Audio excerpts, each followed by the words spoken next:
भक्त की गर्दन यदि श्रद्धा से झुके तो ठीक, अगर जबरदस्ती से झुका दिया तो तुम झुकाने लायक नहीं रह जाओगे, भी ध्यान रखना। हरि आश्रय, सत्संग हरि आश्रय देता है, बहुत बड़ा बल हरि है, मान लो। एक दिन आपसे कह रहे थे कि जब आपने देखा नहीं उनको, उनसे बात नहीं हुई, और आप उनके जनों से बात सुनकर उनकी तरफ चल पड़े, इस बात से हरि आपके ऋणी हो जाते हैं। भगवान इसी बात से ऋणी हो जाते हैं। बस ये बात आप हृदय में बैठा लीजिए। जैसे लोग प्रश्न करते हैं ना कि हमने भगवान को देखा नहीं, भगवान को हम कैसे, किसी की बात तो मान लो ना। आप मान लो, वो तो आपके अंदर भी बैठे हुए हैं, वो आपको इतना प्यार देने लगेंगे, जहां कोई सहायक नहीं होगा वहां हरि आपको दिखाई देंगे। देख लेना, बिगड़ी ऐसे क्षण में बन जाती है, ऐसा लगता है गला कटा तो वो तलवार गले तक आएगी, हार बनकर सुगंधित फूल बन जाएगी, पर गले तक आने आने तक तुम्हारी निष्ठा देखी जाएगी। नहीं नहीं, बस मेरे हरि का यही विधान, वो आते आते हार बन जाएगी, वो तलवार तुम्हारा गला नहीं काट पाएगी, क्योंकि गले में हरि नाम चल रहा है। मान लो हमारी महालक्ष्मी चरण चापती रहती, क्या चाहिए तुम्हें, क्या चाहिए, आप सच्ची मान, क्या मतलब कितनी मलिनता छा गई है। हम इसको मार देंगे तो 2 लाख रुपए मिल जाएंगे, ये कर देंगे तो, अरे भैया अगर तू हरि नाम जपेगा तो इसकी कीमत नहीं है, कीमत नहीं, अमूल्य वस्तु है, इसके ब्याज में तू कुबेर बन सकता है।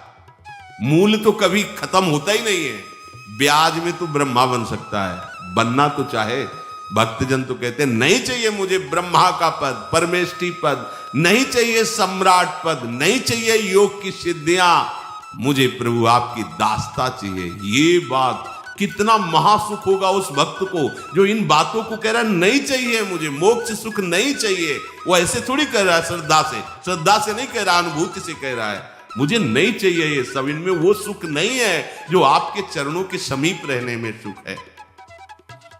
नहीं सत्संग भजन नहीं हरि को, श्रवण न राम कथा अनुरागी, सुत बीत दार भवन ममता निसि सोवत अति न कबहु मति जागी।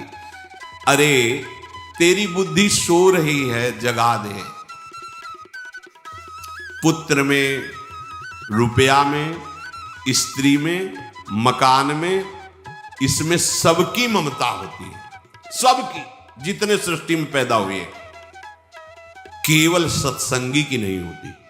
जो असली सत्संगी है उसकी ममता प्रभु के चरणों में होती है, क्योंकि वो जानता है सब रूपों में प्रभु ही है, ये सब पसारा प्रभु का ही है, इसलिए ममता उसकी प्रभु के चरण। एक अहमता ममता ये जग में है दुख जाई, ये जब श्री जी की ओर लगे तो होत परम। जाग जा, बिना जागे दुख दूर नहीं हो सकता। जैसे स्वप्न में हम देख रहे हैं कि समुद्र में डूब रहे हैं, अब जागृत में आसपास सैकड़ों नाव लगा दे तो बच जाएगा क्या वो, क्योंकि वो तो सो रहा है और वो स्वप्न में देख रहा है। अब हम नाना प्रकार के तैराकों को बाहर तैनात रखें तो उसको कोई सुख मिलेगा क्या, क्योंकि वो स्वप्न में। उसको अगर सुखी करना है तो एक उपाय, जगा दे, जगा दो तो ना समुद्र रह गया ना डूबना रह गया। ऐसे ही संसार में मोह से ऐसे ग्रसित जीव हैं, भाई इतना ही सुखचार है, और उसी स्वप्न में वो दुख से निवृत्त होना चाहते हैं।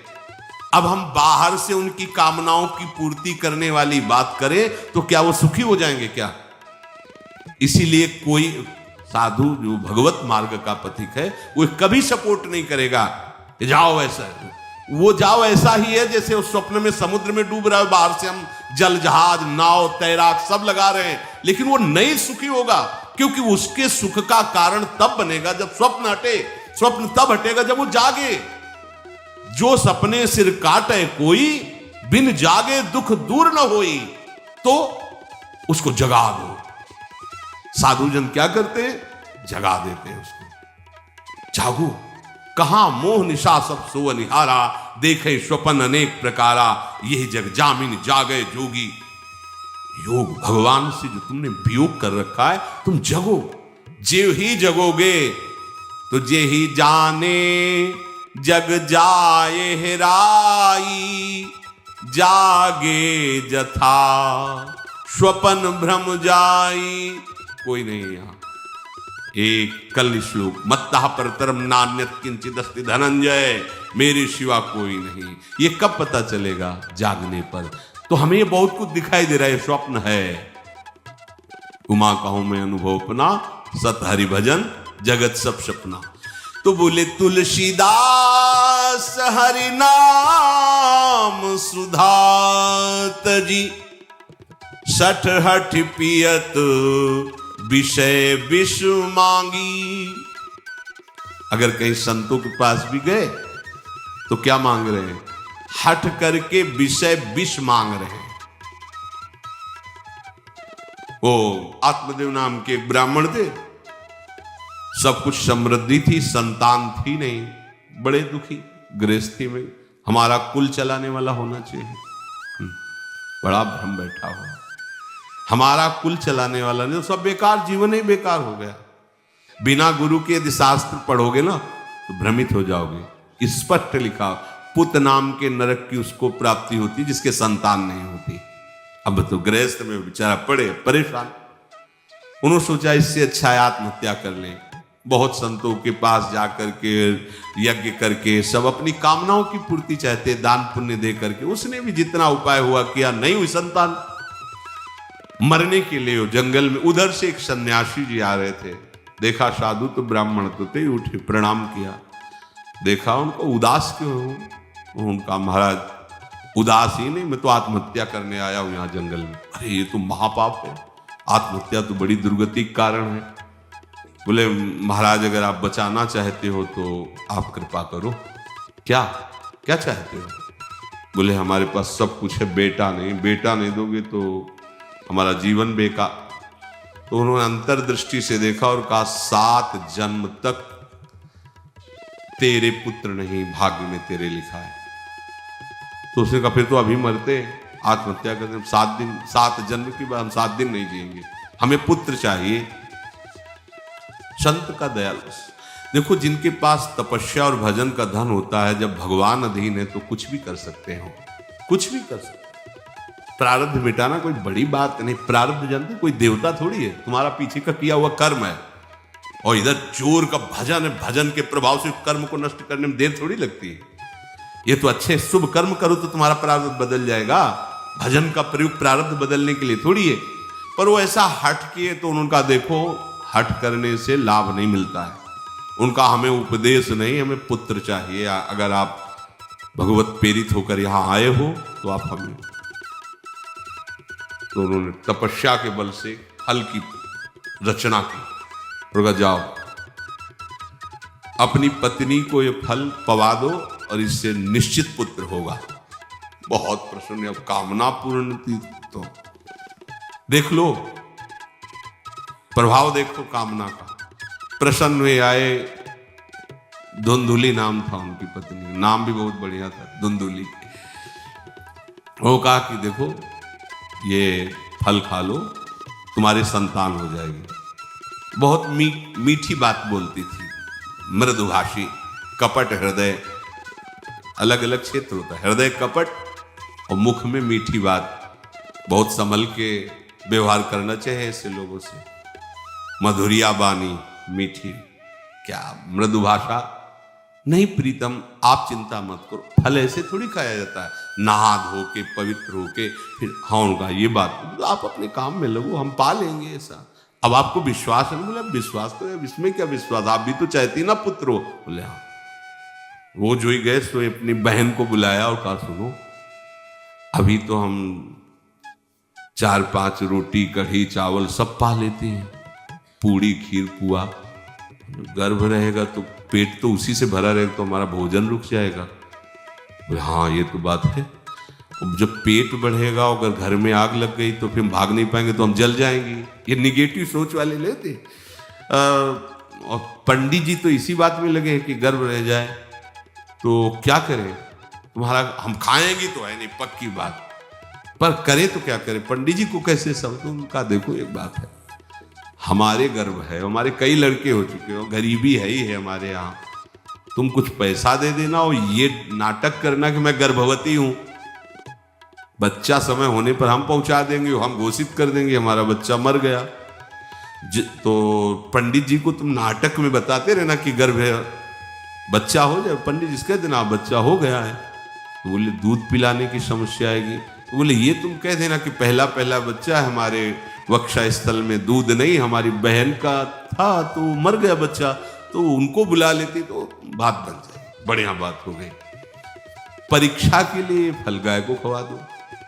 गाय को खवाया, ठीक समय पर गोकर्ण जी प्रकट हुए, दिव्य तेजोमय बालक, कान केवल वो गाय के, बड़े ही विद्वान और भगवत भक्त संत के द्वारा।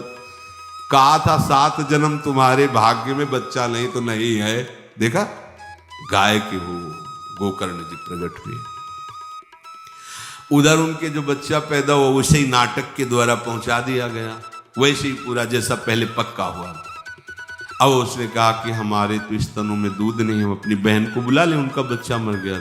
हाँ हाँ, हमारा बच्चा स्वस्थ होना, आप बुला लो, उसको हम धन भी देंगे, वो हमारे बच्चे की सेवा करे। अपने नाम से जोड़ करके उसका नाम रखा धुंधकारी, धुंधुली और धुंधकारी, अज्ञान का साक्षात स्वरूप। और जैसे ही वो अवस्था बढ़ती गई तो उसके पापाचरण बढ़ना शुरू हुई। बच्चों के साथ खेलता, खेलते हुए बच्चों को उठा लेता और कुएं में डाल देता, मतलब घोर अत्याचार। गोकर्ण जी हर समय भजन साधन शास्त्र स्वाध्याय। जब और बड़ा हुआ तो माता जी को अपने डंडों से रोज पूजन करता, पिताजी को गाली लात थप्पड़। पिताजी तो रो पड़े।